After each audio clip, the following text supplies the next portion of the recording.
हजरत उमर बिन अब्दुल अजीज, Iraq में रहने वाली एक औरत थी। उस औरत का खामद फौत हो गया तो 5 बच्चियां यतीम थी। वो इराक से चली और जनाब उमर बिन अब्दुल अजीज के पास आई कि आप मेरी बच्चियों का वजीफा लगा दें। वो कहती है जब मैं पहुंची ना यहाँ तो अब तो इस्तकबाल आना जाना बड़े मामलात हैं। अब तो बच्ची की बारात आए और 5, 7, 10, 20 लोग दरवाजे पे खड़े ना हो तो बारात नाराज हो जाती है। कहते हमारा इस्तकबाल ही किसी ने नहीं किया। तो इस्तकबाल तो अब इस तरह है जिस तरह नशा नहीं होता, ये इस्तकबाल की हालत है, अमीरों से लेके गरीबों तक। मुझे पूछा ही नहीं किसी ने, कुर्सी नहीं दी, आगे नहीं बिठाया। अब ये वाला मामला है। और मैं मेरी तरह के लोग, नेक लोगों की बात नहीं करता। अब तो हम देखते हैं फुला मौलाना का इस्तकबाल हो रहा है, फुला के लिए लोग खड़े हो रहे हैं, नारे लग रहे हैं। और अब तो मैं देखता हूं ऐसे ऐसे हाथ लहराते हैं सूफी और दरवेश कहलाने वाले, जैसे सियासी लीडर लहराया करते हैं। ये क्या तरीका हुआ? ये कौन सा तर्ज जिंदगी? मेरे नबी पाक सल्लल्लाहु अलैहि वसल्लम ने फरमाया जो ख्वाहिश करे कि मैं आऊं और लोग खड़े हों वो तो जहन्नमी है, तो दोज़खी है। सारे वही तरीके हम इख्तियार करते जा रहे हैं, वही प्रोटोकॉल है हर जगह। वो लोग जिनके दरवाजे खुले होने चाहिए थे वहां भी हर वक्त के लिए मामला तय हो गए। याद रखें मेरे नबी पाक अलैहिस्सलातु वस्सलाम ने जो तालीमात दी, हजरत उमर बिन अब्दुल अजीज रहमतुल्लाह ताला अलैह। औरत कहती है मैं पहुंच गई, मैंने लोगों से पूछा घर कहाँ है, तो कहा वो जहां बोरी लटक रही है ना बाहर, टाट का पर्दा लगा हुआ है, वो हजरत उमर बिन अब्दुल अजीज का घर है। कहती है मैं दरवाजे पे दस्तक दी, एक औरत ने दरवाजा खोला तो मुझे बीबी जान के अंदर बुलाया। तो उनके घर के अंदर जब मैं दाखिल हुई तो बड़ा सारा सेन था, एक तानिम कुआं लगा था, एक तरफ एक बड़ा दरख्त था और एक छोटा सा बनाई हुई थी जगह बर्तन धोने के लिए। और बीबी ना बर्तनों को मिट्टी लगा के साबुन लगा के बैठी हुई थी, काम कर रही थी वो औरत। मुझे उसने दरख्त के नीचे बिठाया, पानी पिलाया। कैसे आई हो? मैंने कहा अमीरुल मोमिनीन से मिलना है। कहने लगी बैठो थोड़ी देर में आ जाते। कहती थोड़ी, मैंने समझा घर की कोई मुलाजमा है, मैं बैठ गई। थोड़ी देर गुजरी, फिर दस्तक हुई, उस बीबी ने उठ के दरवाजा खोला। तो जब वो शख्स अंदर आए तो कहने लगी बड़ी देर से बर्तनों को साबुन लगा के बैठी हूँ, कहाँ रह गए थे? कहती है वो साहब कहने लगे बस जरा मसरूफ हो गया था। दौड़े गए, कुएं से पानी निकाला, बीबी को दिया, उसने बर्तन धोए। कहती है फिर थोड़ा सा सिरका और एक रात की रोटी वो लाई, उस शख्स ने खाई। मैंने कहा कि ये दोनों घर के मुलाजम हैं, मियां बीवी काम करते हैं।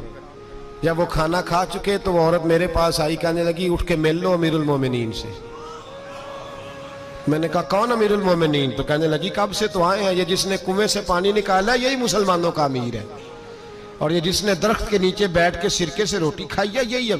ये फरिश्तों की दास्तान नहीं, ये वो लोग हैं। मैं रात को भी कह रहा था एक जगह पे कि ये लोग जो है ना जिनका आप रोज शिकवा करते हैं हुकूमतें बड़ी खराब हैं, ये कोई नहीं खराब, बिल्कुल खराब नहीं। जितने सियासी लीडर हैं सारे सही हैं। खराब वो लोग हैं जो इन्हें वोट दे के लीडर बनाते हैं, बिल्कुल खराब नहीं। मैं तो इनके हक में होता जा रहा। नाराज हो गए ना आप लोग? अल्लाह करे तुझी हो जाओ तो अगले इलेक्शन से सियाने भी हो जाओ, आमीन तो कह दे। मैंने कोई मशवरा नहीं देना इसलिए कि मेरी नजर में कोई ऐसा शख्स नहीं जिसके लिए मैं आपसे कह सकूं कि वोट दें। और हम तो ऐसी बात करें तो कई लोग नाराज होकर चले जाते हैं, लेकिन कोई परवाह नहीं, इसलिए कि ये दीन मेरे नबी पाक का दीन सिर्फ मस्जिद का दीन नहीं। इंशाअल्लाह आइंदा जुम्मे नजरिया पाकिस्तान बयान करूंगा और बताऊंगा कि पाकिस्तान का मतलब क्या, ला इलाहा इल्लल्लाह मुहम्मदुर रसूलुल्लाह सल्लल्लाहु अलैहि वसल्लम। हुजूर का जो कुरान नाफज होगा मस्जिद में, वो कुरान कचहरी में भी नाफज होगा इंशाअल्लाह। और वो कुरान नाफज होने आया है, असेंबलियों में वही कुरान नाफज होगा इंशाअल्लाह। और यही चिराग जलेगा तो रोशनी होगी। बयान करेंगे और डट के बयान करेंगे, आपको बताएंगे। बस जो बात समझा रहा हूं फिल वक्त वो समझे, मुजरम वो नहीं जो बड़ा बन के लूटता है, मुजरम वो है जो उसको सपोर्ट करता है, जिसने उसे बड़ा बनाया है। ये याद रख लें। हमारी कोई बचत नहीं होगी, हमसे पूछा जाएगा, हम सारे कचहरी में खड़े होंगे, अल्लाह सवाल करेगा कि तुम बताओ तुम इनके मददगार क्यों बने थे, तुम सपोर्ट क्यों करते थे, ये पूछा जाएगा और हमने जवाब देना है। बहरहाल आम दाम पर सरे मतलब जनाब उमर बिन अब्दुल अजीज रहमतुल्लाह अलैह के वो बीबी गई तो कहने लगी कि ये अमीरुल मोमिनीन ने कहा, वो उठ के हाजिर हुई, कहा हुजूर मैं इराक से आई हूं, मेरा खामद फौत हो गया, मेरी 5 बेटियां हैं, वजीफा लगा दे। वो बीबी कहती है मेरा दिल था कि यतीम बच्चियों का 100 दिनार साल का लगा देंगे तो बड़ी बात है। कहती है जब मैं उनके पास गई तो हजरत उमर बिन अब्दुल अजीज को बताया तो वो रोने लग गए और मुझसे माफियां मांगने लगे। मैंने कहा हुजूर आप क्यों माफी मांगते हैं? तो कहने लगे इसलिए माफी मांग रहा हूं कि तू मेरी रियाया में थी और तेरी 5 बच्चियां यतीम थी, तुझे खुद चल के आना पड़ा है। मेरा काम था तेरी खबर लेता, माफ कर दे अल्लाह की रिजा के लिए। उन्होंने वजीफा लिखना शुरू किया तो मेरी एक बच्ची का 1000 दिनार साल का लिखा। मैंने कहा अल्लाह तेरा शुक्र है। फिर दूसरी बच्ची का 1000 लिखा तो मैंने कहा अल्लाह तेरा शुक्र है। तीसरी का 1000, चौथी मैंने कहा शुक्र है। जब चौथी का लिखा तो मैंने कहा अल्लाह आपका इकबाल बुलंद करे, अल्लाह आपको हमेशा इसी तरह फलता फूलता रखे। कहते हैं जनाब उमर बिन अब्दुल अजीज ने कलम रख दिया, फरमाने लगे मैं 5वीं का वजीफा नहीं लिखूंगा, 4 बहनों से कहना बांट के इसे भी दे दे। कहा हुजूर क्यों? आप फरमाने लगे जब तक तू अल्लाह का शुक्र अदा कर रही थी मैं भी रब से जुड़ा हुआ था और अल्लाह से डर के लिख रहा था। अब तूने मेरी तारीफ की है, अब मेरी जात आ गई है, अब मैं अगर ये वजीफा लिखूंगा तो इससे अल्लाह राजी नहीं होगा, इससे मेरे नफ्स में रिया पैदा होगी। अब मैं 5वीं का नहीं लिखूंगा, जा और जाके इराक के गवर्नर को दे। बीबी कहती है मैं घोड़े पे बैठी और मैं चंद दिनों के बाद इराक पहुंची। जब सवेरे आके मैंने वाली इराक को रुका दिया तो वो चीख मार के रोया। मैंने कहा क्या हुआ? तो कहने लगा बीबी आज रात को हजरत उमर बिन अब्दुल अजीज का इंतकाल हो गया, फौत हो गया। तो इंतकाल कर गए। कहती मैं भी तड़प के रोई। मैंने कहा मेरी यतीम बच्चियों का क्या बनेगा? तो वो गवर्नर कहने लगा तेरे वजीफे जारी रहेंगे, तुझे मिलते रहेंगे। तो कहने लगी कैसे? कहने लगा मैं अगर तो गवर्नर रहा तो तेरा वजीफा जारी रहेगा और अगर गवर्नरी से उतर भी गया तो मैं जाती तौर पे मालदार हूं, फिर भी तेरी बच्चियों के माहाना पैसे पहुंचते रहेंगे। मैंने कहा तू क्यों देगा? कहती है वो रो पड़ा। कहने लगा अगर अमीर हजरत उमर बिन अब्दुल अजीज जैसे हो तो फिर अल्लाह गवर्नरों के दिलों में भी रहम डाल दिया करता है, फिर मेरे जैसे लोगों को भी वो बदल देता है।